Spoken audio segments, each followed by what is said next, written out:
Drage gledalke, spoštovani gledalci, lepo pozdravljeni. Moje ime je Norma Brščič. Hojs objavil plače zaposlenih v policiji. Policijski sindikat bi v času epidemije stavkal in rušil vlado, pri čemer skoraj 100 zaposlenih prejema plačo višjo od ministra.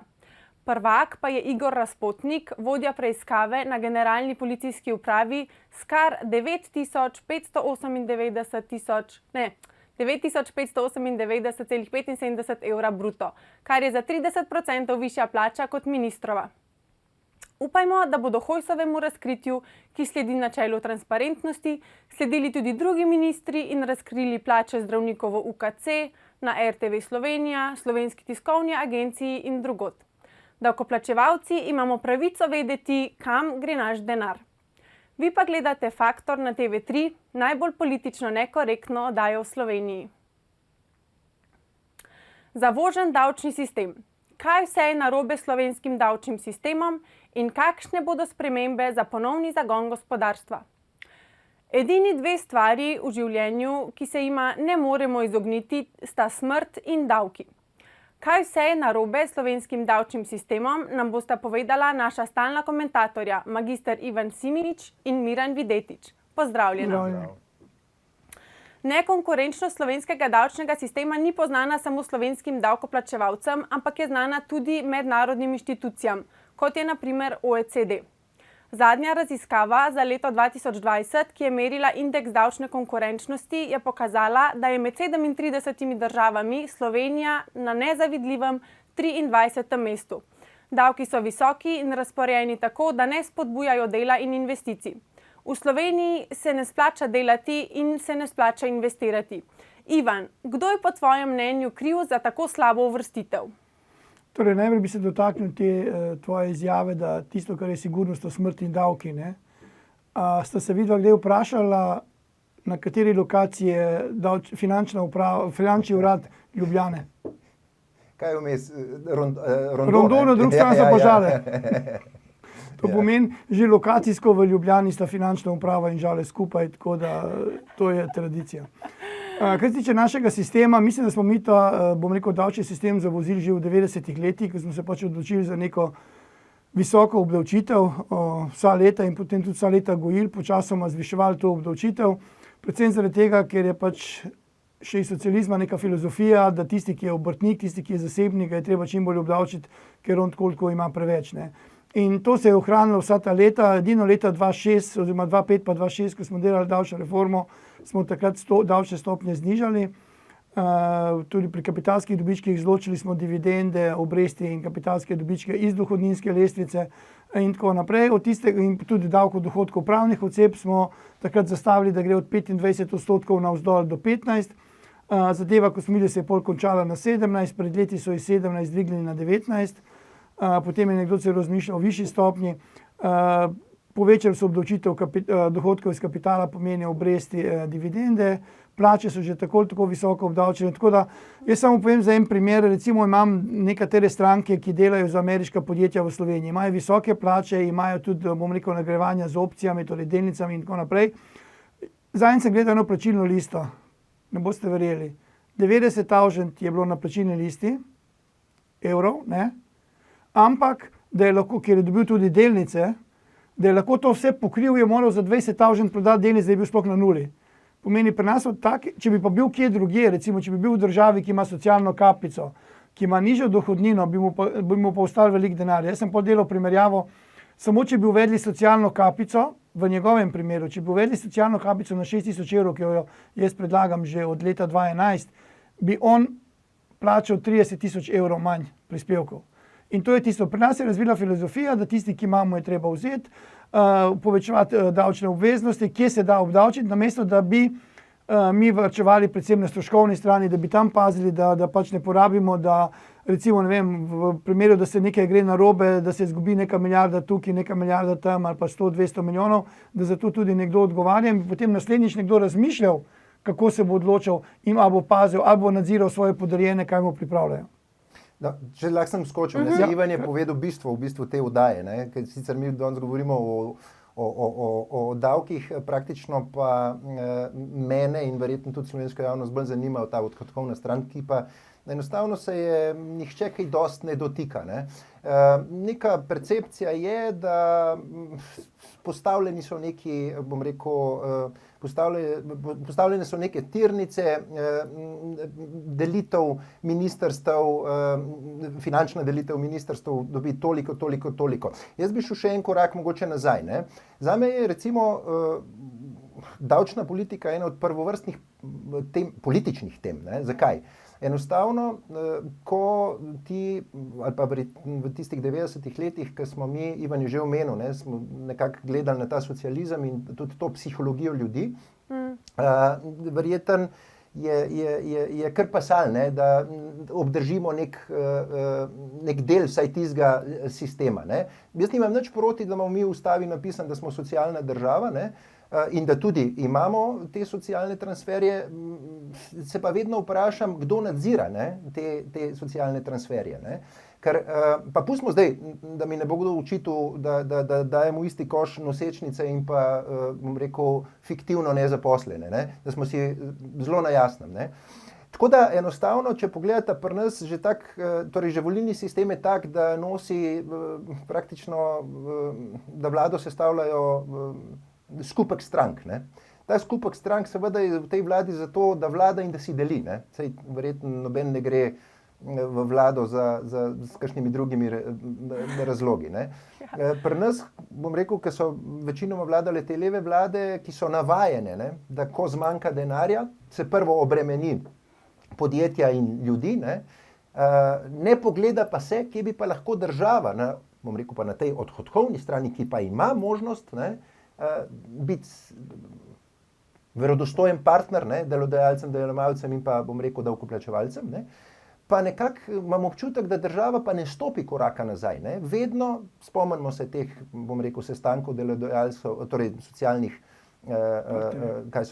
partnerjev, ne, vedno država nastopa kot v vlogi nekega posrednika, ne, nikoli pa kot partnerja, ki bi tudi pri sebi, ali pa redko kdaj, bom rekel, pri sebi zamaknila ali pa si vzela. Zmanjšala stroške, pa kakšno. Če lahko še stavek mogoče, ne, sej v bistvu, sej Ivan to ve, normati tudi, ne, sej v končni fazi pa tudi, če gremo na prihodkovno stran, ne, sej tam so še druge možnosti, ne, ki so pa spet jasno povezane s politiko. Ne. Imamo, bom rekel, evropske sklade, imamo nek evropski keš, če temu tako rečem, imamo kapitalske naložbe, tudi tam, bom rekel, do te vlade. Prvič sem jaz zdaj, bom rekel, začutil, da je nek slovenski predsednik vlade, da se ga je omenjalo pri delitvi denarja v Evropi.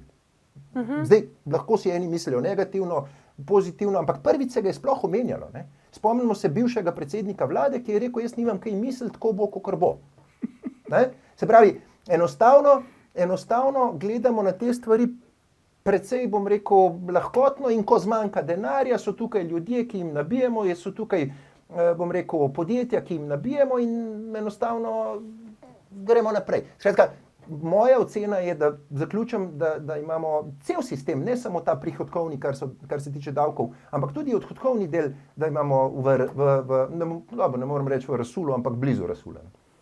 To sem vas želela vprašati. Vlada Alenke Bratušek recimo je leta 2013 krizno, začasno dvignila DDV iz 20 na 22%, od tega je pa minilo že 7 let, začasnost pa še kar traja. Zakaj tega noben do zdaj ni nazaj znižal na predkrizno raven? Zdaj bom rekel, avč. Torej, jaz sem velik zagovornik tega zvišanja. Torej, jaz sem že leta 2011 predlagal zvišanje DDV-ja iz 20 na 22%, še kot član fiskalnega sveta. Mi moramo nekaj vedeti. Vizualno je zvišanje DDV-ja res zgleda veliko. Če bi vi šli preračunavati, koliko nekdo za 800 evri plača enega DDV-ja in drugega DDV-ja, vidiš, da to ni tako veliko in tisto, kar jaz rajši delam, jaz rajši tem ljudem dam popuste na dohodnini, pomeni, da mu ostane večji odstotek ali več denarja, kar mu ostane, torej to se da tako preračunati, zvišamo rajši DDV, ker DDV je denar, ki takoj preteka v proračun. In takoj gre. In za tega jaz nisem zagovornik. Torej, meni so mnogi rekli, da je treba ta DDV zmanjšati. Tudi zadnjič na Facebooku, ko sem se fajtal z Bratuškinim desno roko, ne, je bila tudi razprava okrog tega. Torej, jaz pravim, da DDV je 22 je visok, ampak trenutno to potrebujemo, zato ga potrebujemo prelive. Moramo pa nekaj narediti na zmanjšanju davčnega bremena. Pomeni, če mi nekomu zvišamo davčno olajšavo in bo prek davčne olajšave dobil 50 ali pa 100 evrov na leto več, bo sigurno toliko, ali pa ne vem, tudi na mesec, bo toliko privarčeval pri tej dohodnini in bo ta DDV neutraliziral. Tako da jaz pri DDV sem res zagovornik teh stopnja 22. Enkrat, ko bodo lepi časi, lahko znižamo. Nisem pa zdaj zagovornik, da bi zdaj, ko imamo to krizo, ko imamo toliko izpada zaradi teh korona pomoči, nisem za to, da se DDV zvišuje.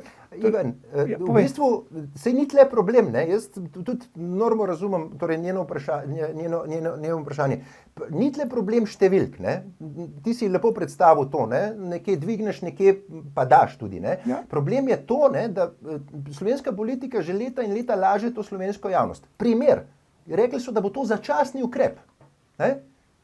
Lahko bi rekli, ti povem zakaj. Da je stalni, mislim, da se pač dvigne in se dvigne. Ne? Ja, pa veš zakaj, zato ker noben ni uporeč, da je to stalni ukrep. Logično, se strinjam, mi je jasno, ampak zato se moraš navaditi, pa ljudem reči v oči, želimo to narediti, Ja, tako bo. točno to. Tako kot sem jaz recimo predlagal zdaj, pa so to pripisali Janši pa SDS-u, kar sploh ni res, je bil moj predlog, da zvišamo odstotek dohodnine, ki jo lahko nameniš, bomo rekel, za športna društva, nevladne organizacije in tako naprej, ampak da se istočasno ukine tisti sklad za nevladne organizacije. Ker tudi predstavniki nevladnih organizacij so priznali, da ta sklad pri njih pomeni 1% vseh njihovih prihodkov. In če se zdaj vrnem na tisto, kar si prej ti govoril, ne, da treba varčevati na odhodkovni strani, pomeni, če je 10 milijonov 1%, to si lahko pogledate tudi v magnetogramu, potem je 100% 1 milijarda. Torej, država Slovenija nameni 1 milijardo za neke nevladne organizacije, od katerih so mnoge pozitivne in potrebne, ampak tudi mnogih je takih, ki jih ne potrebujemo. 1 milijarda, to je veliko denarja.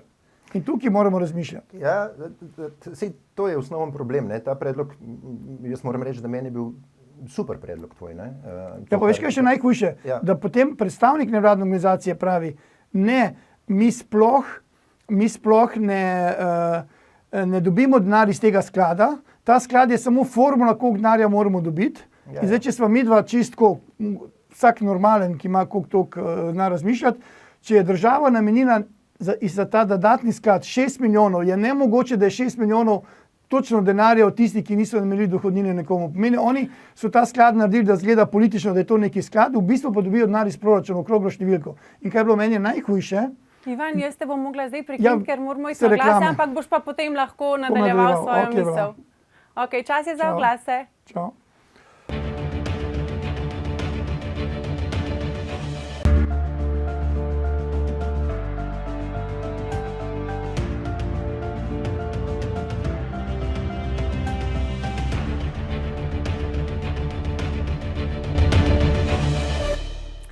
Dobrodošli nazaj. Še vedno sta z mano magister Ivan Simič in Miran Videtič. Pogovarjamo pa se o znižanju davka oziroma, Ivan, pred oglasi sem te prekinila, pa lahko zdaj dokončaš. Zdaj smo se mi že vse pogovorili v pauzi, praktično pauze nismo imeli, smo ves čas govorili. Hočem povedati, da tudi pri nas to, kar je narobe. Pri nas je to narobe, da mi ne razmišljamo o tem, kako bi privabili nove investitore, kako bi privabili nove davkoplačevalce v Sloveniji, ampak pri nas v glavnem razmišljajo, govorim prejšnje vlade, torej pri Janševi vladi je to drugače, ker sem zraven in vidim, kako je, razmišljajo, kako bi obdavčili te obstoječe. In oni vzamejo računalnik in rečejo, mi imamo 1 milijon zavezancev, mi potrebujemo toliko več in rečejo, dvignemo davek gor. To se je zgodilo recimo pri avtomobilih. Leta 2013, ko so rekli, mi potrebujemo toliko denarja, luksuzne avtomobile bomo obdavčili po taki stopnji in so računali, da bo prodaja avtomobilov ostala ista. Ampak popolnoma je normalno, da če ti pretiravaš z nekim davkom, da bo tam prodaja padla. To je tista Laferjeva krivulja, ki so nas še učili, pomeni, in v neki točki se prelomi, v neki točki ljudje rečejo, zdaj pa ne bomo več. In so ljudje šli kupati avtomobile od zunaj. Točno, vsi imamo, režija lahko pokaže, sem pripravila graf tudi te Laferjeve krivulje. Krivulja v bistvu predpostavlja, da obstaja neka optimalna točka za največji izplen davka, ne? Če greš pa preko tega, se pa začne izplen spet manjšati. Se pa začne zmanjševati. In tisto, kar je bistveno pri tej zadevi, ne? Torej mi bi morali vedeti, kje je tista točka, da bo nekaj optimalnega. In recimo mi smo preterali z nekim davkom, torej zelo visok davek je bil. In zdaj, ko se je ta davek zmanjševal, jaz poslušam Levico in tam še nekatere stranke, kako se razbremenijo bogate. Katere bogate, če noben ni kupoval tega avtomobila v Sloveniji? Točno. Tisti, ki so kupovali te drage, bi se kupovali na Slovaškem, v Nemčiji in tako naprej. No, ampak se je ravno s 1.1. je prišla v veljavo tudi sprememba zakona o davku na motorna vozila, ki so pa to zdaj malo uredili. Torej, zelo se je zmanjšalo, oziroma vrnili se v neko normalno in glih v tej razpravi, ki je bila v decembru, so bili ti napadi. Zakaj pa zdaj toliko zmanjšujemo? Pa ljudje sploh ne znajo razmišljati, da nekdo, ki se bo šel kupiti dragi avto, že toliko da dosti DDV-ja, pa da DMV-ja že osnovnega, pa luksuznega pa ni hotel noben da. No, to je ravno tisto, kar smo v začetku omenili, ne, da nekje vmes si zdaj omenil luksus, Ivan. To je tisti problem, ker recimo, bom rekel, predstavniki politične levice v Sloveniji ne zastopijo. Ne. Samo dvigovanje davkov prinese na dolgi rok več škode, ne, kot pa same koristi. Mi imamo celo več, ne. Mi imamo politično stranko, ne samo, da nismo tujega kapitala privabljali, mi smo domač kapital zdrav želeli izgnati. Spomnite se pred letom dvema nastopov poslancev levice, ki so, bom rekel, podili ven ljudi. No, ampak samo da ti to povem. Torej, tista zadeva je pri mnogih povzročila to, da so se ustavili, mnogi ne upajo več vlagati v Sloveniji, ki se bojijo, kaj se bo zgodilo in so raje šli nekam drugam čez mejo. Torej, se s temi pogovarjam. In ko mu rečem, saj so se zdaj časi spremenili, vlagajo v Slovenijo. Rekel, ne bojim se, ker bo spet nekdo prišel pa nas bo nacionaliziral. Veš kaj, zato je vedno potreben čas, ne? Saj veš, kako je kapital plašna ptica, ne? Ja. In enostavno, veš, ker se zgodijo neke take stvari tudi z neko normalizacijo, bom rekel, okolja, ki je prijaznejše za kapital, bo kapital vendarle še majčkeno počakal prej, preden bo na vrat na nos se in za tega jaz pravim, da če bi delali kjerokoli spremembo, recimo, da znižujemo davke, pa vem, tisti moj dohodninski razred nad 1 milijon, ki ga predlagam, da je bilo 10% odločitev, ki me mnogi sploh ne razumejo, kaj hoče stipirati.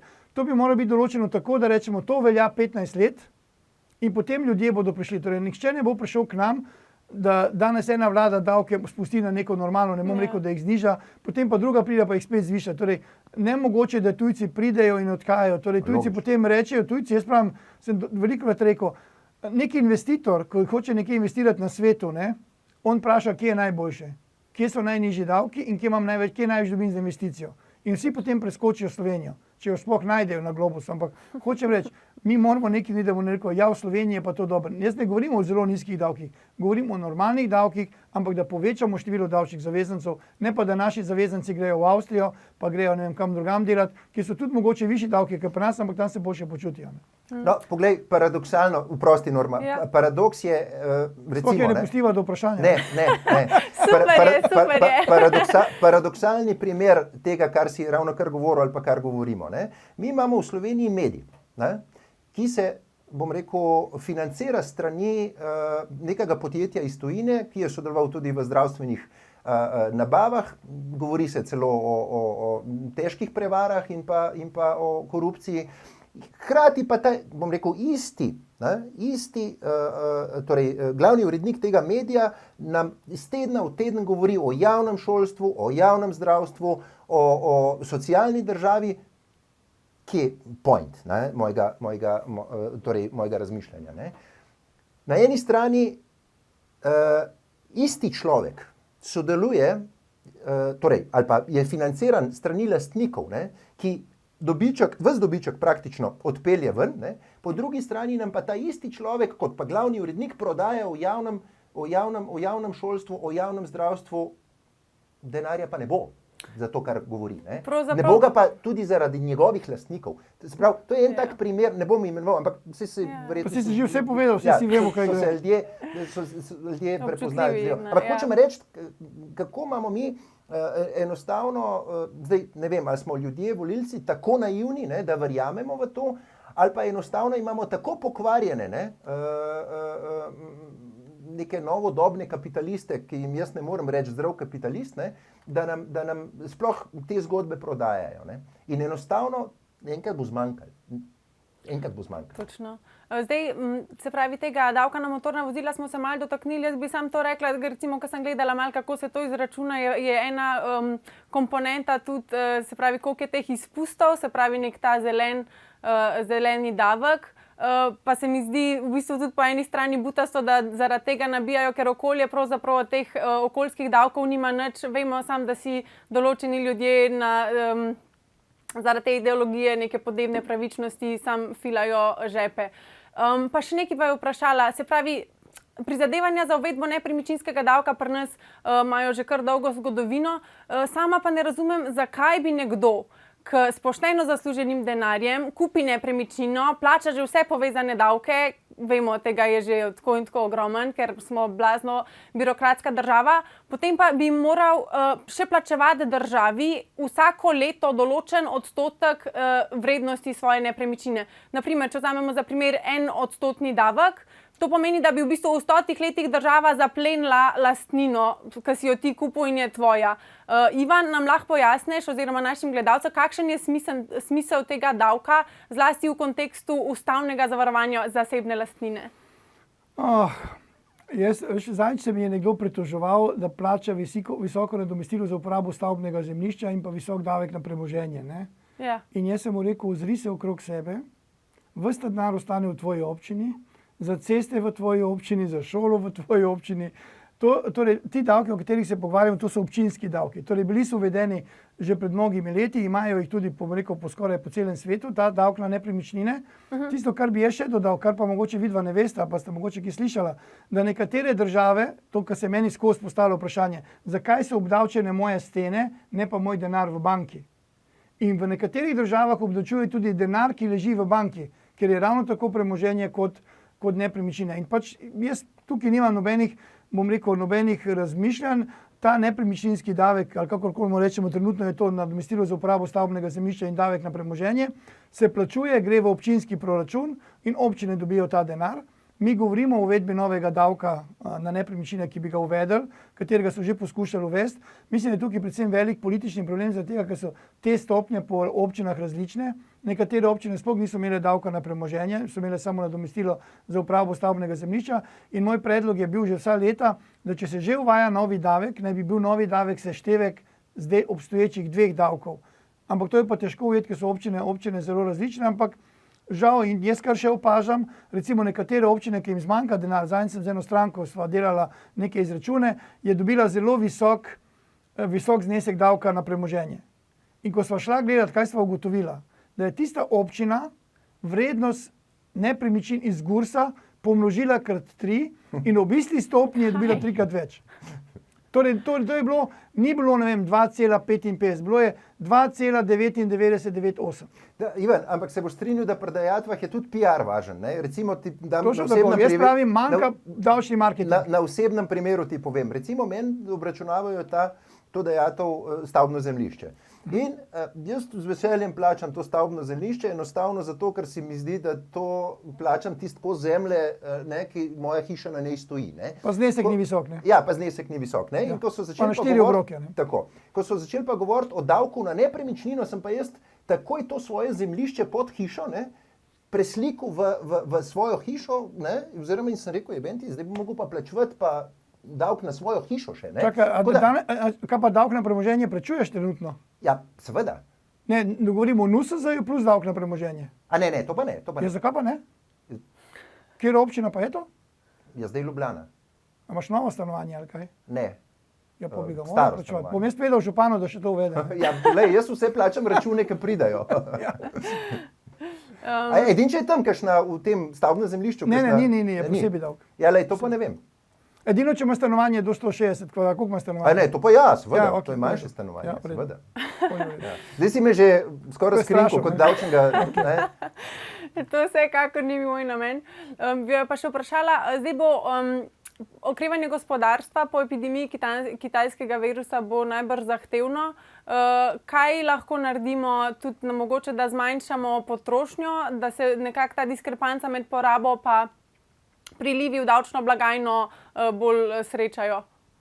Ne, jaz nisem zagovornik zmanjšanja potrošnje. Torej, vsaka potrošnja prinese tudi davčne prelive. Ne.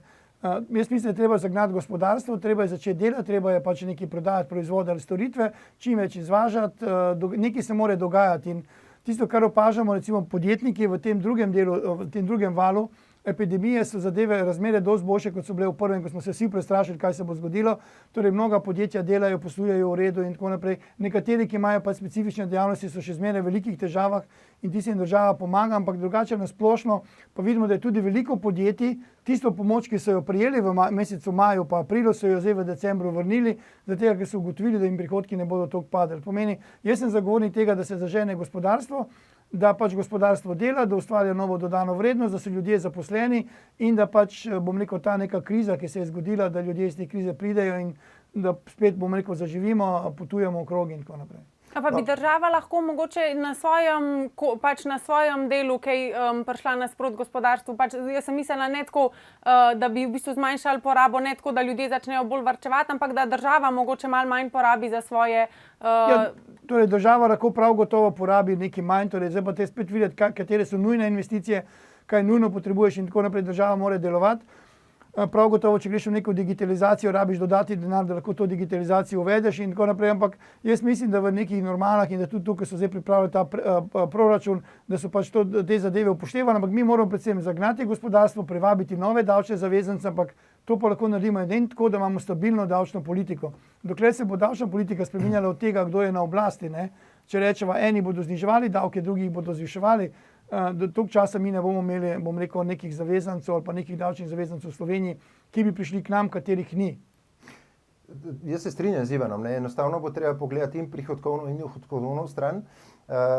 Zdaj, če gledamo prihodkovno, bom rekel, izplen iz Evrope je bil prilično dober. Ne vem, kaj se bo dogajalo s kapitalskimi naložbami države, ali bojo šle te zadeve dol, ali imamo možnost vendarle tudi tam kakšen dinar prinesti dodatno še noter. Absolutno pa na potezi je država, da pregleda pa odhodkovno stran, bom rekel, javnih financ. Pri davkih, zdaj jaz se strinjam z Ivanom, da bi eventualno lahko celo kakšne ugodnosti pritegnile tudi tuj kapital in to bi bilo absolutno zdravo in dobro, ne, poskusiti s tako potezo.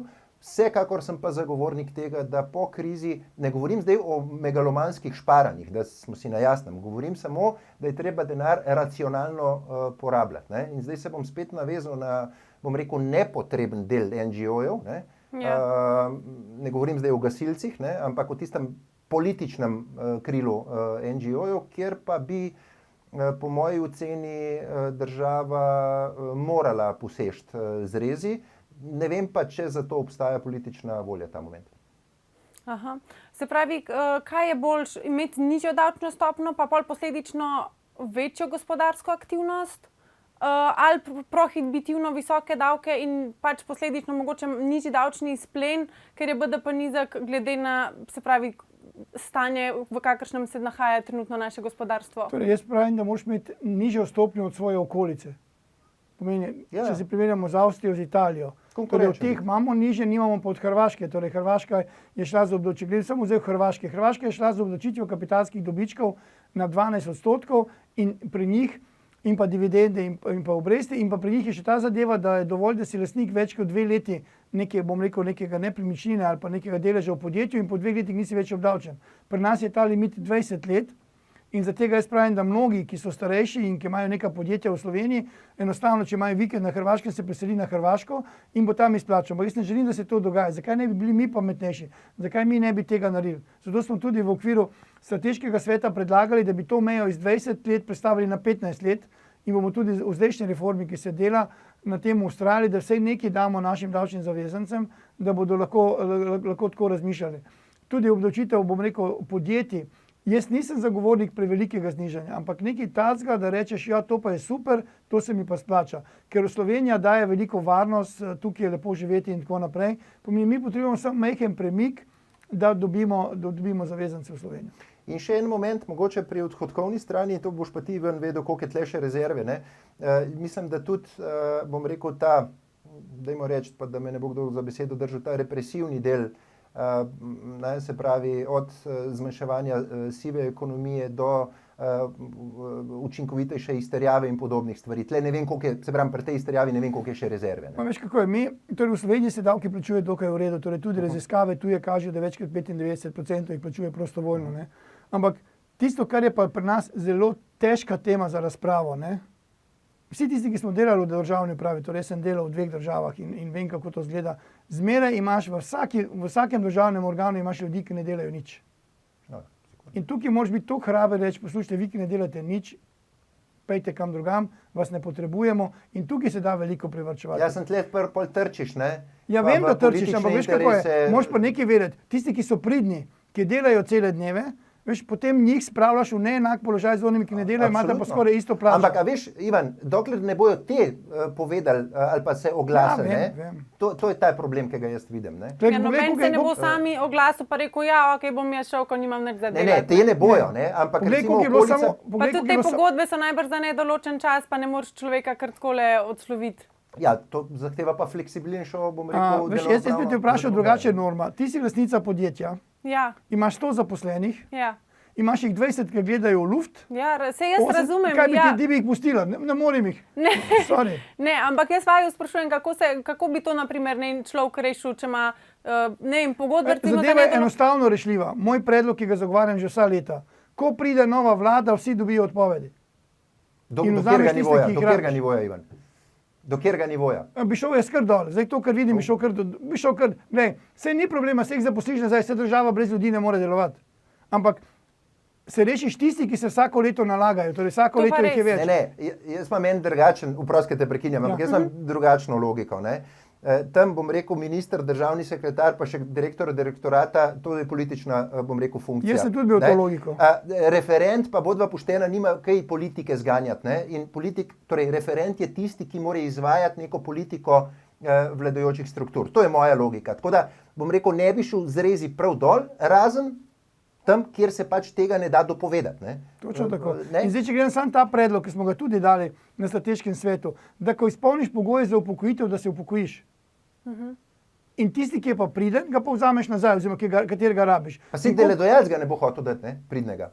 Se pravi, zato pa To je jaz ne logika. razumem te logike pri ljudeh, ki bo toliko predstave, da bomo ostali brez, ne vem, 600 zdravnikov, 400 medicinskih sester. Država potrebuje te ljudi. Pomeni, ti ljudje, ko izpolnijo pogoje, se upokojijo in isti trenutek jih vzameš nazaj v službo, pač pod določenimi pogoji, lahko so isti pogoji, ampak oni so se upokojili. Tisto, kar smo mi tudi zapisali, on ostane in dela še naprej, ampak njemu tudi ostane pokojnina. Zato, ker tisti, ki je oddelal 40 let, mu ne moremo vzeti pokojnine. Tudi jaz se ne strinjam s tem, da nekdo danes, ki dela, dobi 40% pokojnino. On je svoje oddelal in on je priden. Pomeni, nekdo, ki ne dela, ima 100% pokojnino, nekdo, ki je pa priden, pa še dela naprej, ima pa samo 40% pokojnino. Ja, ja. In tu, ko bomo mi to v glavi preklopili, bomo prišli naprej. In koliko je bilo te razprave okrog tega, ljudje sploh niso hoteli razumeti. V mediji so objavljali, da bomo ostali brez zdravnikov. Torej, nihče tega noče poslušati. In to je tisto, kar je najhujše, da ljudje se ne usedejo. Ko jim pa jaz komu razložim to normalno, pa pravijo, vse to je pa super. In to je Mislim, tisto. da je v tujini, sploh po bolnicah, praksa, da so v bistvu vsi zaposleni za 1 leto, potem pa, se pravi, to ne bi bil nek unikum. Ja, potem pa podaljšujejo. Mislim, moram reči, da mi je ta Ivanova ideja zelo všeč, da bi v bistvu, ko se vlada zamenja. Ja, ne, sem pol let trčeš pa na druge interese, bom rekel, bančnih kreditov in podobno, ne. Če bi ljudje imel na ta način zaposlene. Mislim, Kaj točno, na primer? Ja, če podaljšuješ, ne, a veš, se pravi, imaš pogodbo za 1 leto, ne, katera banka ti bo dala Nobena ne bo dala kredit, Ja. a razumeš, za recimo stanovanje. Ne. Tako da, mislim, jaz mislim, da je po 30 letih čas, da se usedejo, bom rekel, strokovnjaki iz večjih področji, ne, davčnih, torej delovnopravnih, da ne naštevam vseh, ne, in poskušajo to državo in mogoče je ker si vprašala, kako po COVID-u. Mogoče je pa COVID bil priložnost, da se te zadeve poskušajo urediti. Ne? Ta vlada je že šla nekaj korakov v pravo smer, naprimer znižala je posebno trošarino za goriva, tako da imamo končno primerljive cene s sosednjimi državami, tako kot si Ivan rekel, pa tudi ta DMV je padel, se je zdaj znižal v povprečju iz 460 na 160 evrov. Zdaj pa vprašam, če bi naprimer vama dal predsednik vlade proste roke, da lahko spravita v veljavo en ukrep, za katerega bi se odločila. Mama mia. Malo za hec, malo pa za res, malo bom zlorabil oddajo. Povej. Sem že Ivan naprej vprašal, kjer ukrep. Kjerga? Se pravi, za pravne osebe sem te spraševal že prej, zakaj za vraga moramo plačevati akontacijo na davke. Ne, to veš, no povej, ja. Ja, ne, to, ne. Jaz Ti bi predlagal, da se med letom ne plačuje akontacija davkov dohodkov pravnih oseb. Jaz ne bi države kreditiral za naslednje leto. To je res, torej v tej potezi, torej tisto, kar jaz tudi, ko sem bil direktor, pa tudi, ko sem svetovalec, mi ljudje se razburjajo, torej ljudje imajo rajši na koncu leta vračilo dohodnine kot doplačilo dohodnine, čeprav to pomeni, da med letom plačujejo večjo akontacijo dohodnine, to, kar si ti povedal pri primeru podjetja. Ne? In v tem njihovem početju ni nobene ekonomske logike. Ampak ljudje so tako narejeni, da ima občutek, če dobi nazaj, da je nekaj naredil, ne? Čeprav je boljše, da ne dobiš nič nazaj, da imaš doplačilo, zato ker si ti financiral državo, torej država je financirala tebe, ne ti njih. Ne? Pa pol kupuješ. Zgodi se pa to, je pa spet isto, če imaš ti podjetje, ti, ki imaš denar na računu, nekaj kupuješ, porabljaš in tako naprej, in potem pride marec, ko daš davčni obračun, če ni bilo akontacij, konec aprila moraš plačati ves davek. In če si posloval uspešno in če si predhodno leto posloval slabo in si tisti denar od uspešnega poslovanja porabil za pokrivanje nekih prejšnjih stroškov, ti pride 30. april in nimaš denarja na računi, pa velika... Se pravi, je psihologija tukaj. Torej, psihologija in tudi to, da država čez leto dobija svoj denar, da ga ne dobija na koncu, da lahko potem normalno, da lahko normalno deluje, tako da... Ampak... Jaz sem hotela, pri nas v bloku je bilo isto, mi smo pavšalno plačevali ogrevanje, pol smo pa eno leto uvedli tiste merilnike toplotne energije, koliko dejansko porabiš in pri nas je bilo tako, da smo v bistvu veliko denarja dobili nazaj in smo bili zelo veseli, pol smo pa tudi ugotovili, da smo v bistvu vsa ta leta preplačevalno, tako da vsaj pri nas je tako, da dobiš pol tisti denar nazaj, kar si ga preplačal. Ja. Drugače pa, ker si lih vprašala Norma, če imamo še minutko. Ja, to pa resno govorim. Še 2 minuti, ja. Pa bo Ivan povedal, se je kaj naredil na tem, ali se je še mislil. Jaz recimo bi absolutno, kjer meni manjka še nekaj, je kako privabiti pa recimo pa tuji kapital, tuje interesente, tuji kapital v šport. Ker tle pa recimo preko športa, torej šport ima pa multiplikativne učinke, od promocije do, torej tle mi še manjka neka zgodba, ki bi jo... Jaz sem tuji vlagatelj. Ja. Dal bom neki denar za nekega športnika, kot sponzor. Jaz moram gledati, kako se bo to pri meni odrazilo. A ima država 2 milijona prebivalcev, ima 20 milijonov, ima 200. Jaz sem bil dostikrat sponzor, torej, ko sem bil mlajši, sem sponzoriral športnike in vem, kakšne cene sem lahko dosegel, koliko sem jim denarja dal jaz, ali pa ko sem jim iskal sponzorje, kaj sem lahko našel. Torej, mi smo premehen trg, da bi torej mora biti res nekdo vrhunski, kot smo menili. Ampak to imamo, Ivan. Imamo smučarje, ampak veš, kako je. Kdo bo prišel sem, če ima drugo državo? Torej, mora biti individualc tako dober, da ga nekdo želi imeti. In potem ga bo financiral in ga bo tudi tržil po Evropi ali pa po svetu. V Sloveniji je danes tako težko najti sponzorja, ki bi te financiral, tudi sam, ki sem sponzor. In danes glavno sponzorji dajo iz ljubezni. Iz ljubezni zaradi tega, ker pač neki čutijo do nekega športa in tako naprej. Samo ko sem jaz dal moj predlog, da bi zvišali odstotek donacij, ki jih lahko nameni za te, bom rekel, nevladne organizacije, društva in tako naprej, mi imamo danes to 0,5% skupaj, jaz sem predlagal na 20%. Pripomba vseh je bila, zakaj je tako visoki skok. Jaz pa pravim, zakaj se vi ne vprašate, zakaj imamo tako nizko možnost danes 0,5%, zakaj nimamo že danes 10%. Zaradi tega, ker se je nekdo v preteklosti spomnil 0,3 ali pa 0,5 in je to nemogoče zvišati. In jaz pravim, dajte ljudem možnost, da lahko dajo za donacijo, koliko želijo, torej omejimo na 20%, ker skoraj nihče ne bo dal. In kaj dobim pol odgovor? Vsi pomislijo, kako se bo prav denar. Torej, nihče ne misli na pozitivno stran, pa kako bo nekdo prav denar. Ja, najlepša hvala, magister Ivan Simič in Miran Videtič za vajine komentarje. Tako, prišli smo do konca 514. oddaje Faktor. Mi govorimo o tem, o čemer si drugi ne upajo niti razmišljati. Lep večer še naprej.